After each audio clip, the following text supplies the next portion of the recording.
Hi guys. Ito na nga, nag-ikot-ikot kami sa Zagreb Main Square. Ayun, nakita naman yung market sa Zagreb, sa Town Square. Marami siyang mga paninda. Ayan, mga souvenir kasi maraming turistang nagpupuntahan. So, marami ding souvenir. Ba't ibang klase ng souvenir?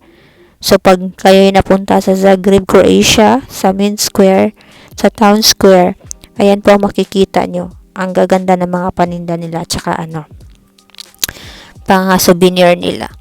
Sa likod din ng market na yan, sa harap lang pala, nandyan din yung simbahan. So, ayan, nagtitingin-tingin kami, picture-picture lang. Kasi first time din namin nakarating ng Zagreb Main Square sa town. So, sa pag-ikot-ikot namin, nalaman namin na may mga nagtitinda din pala mga gulay-gulay. Kaso, tapos na yung mga paninda, ubos na yung mga paninda. Kaya, ang naabutan namin, guys, yung mga pang souvenir na lang. Ayan. May pinagtanungan kami, pero suddenly, hindi alam ng pinagtanungan namin kung saan yung simbahan, saan ang way ng simbahan. Kaya kami na lang gumawa ng paraan hanggang sa kaikot-ikot namin at natunto namin yung way papuntang simbahan. Ayun. Sa kaikot-ikot namin, ayan, may pinagtanungan pa kami na akala namin Croatian. Hindi pala siya lokal. Tourist lang din pala siya. Ayan, ikot na lang kami, hanggang sa may napagtanungan ulit kami. Saka ikot namin.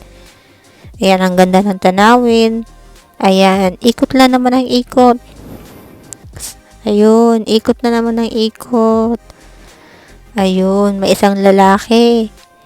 Yung lalaki na yun, pinagtanungan namin. Sabi niya, there. Ayun, sabi niya ganun. Kaya ayun, pinuntahan namin ang pinuntahan. Ayun, may isang matanda naman, nagtitinda. Tinanong din namin kung saan yung way papuntang simbahan.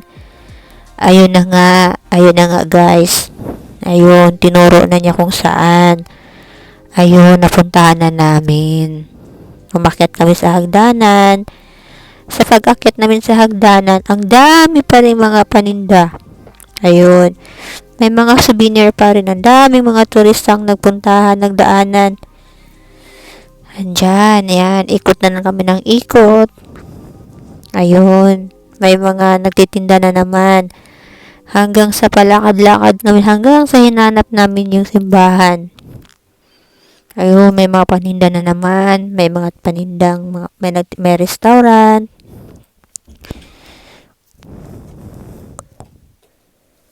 Ayun, naglakad na naman kami kasi hinanap namin yung simbahan kung saan yung main entrance niya.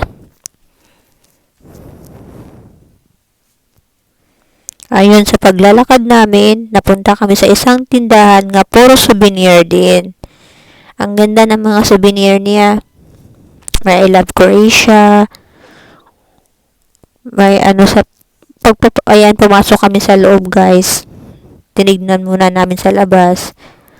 Tapos, ayun na, papasok na kami sa loob.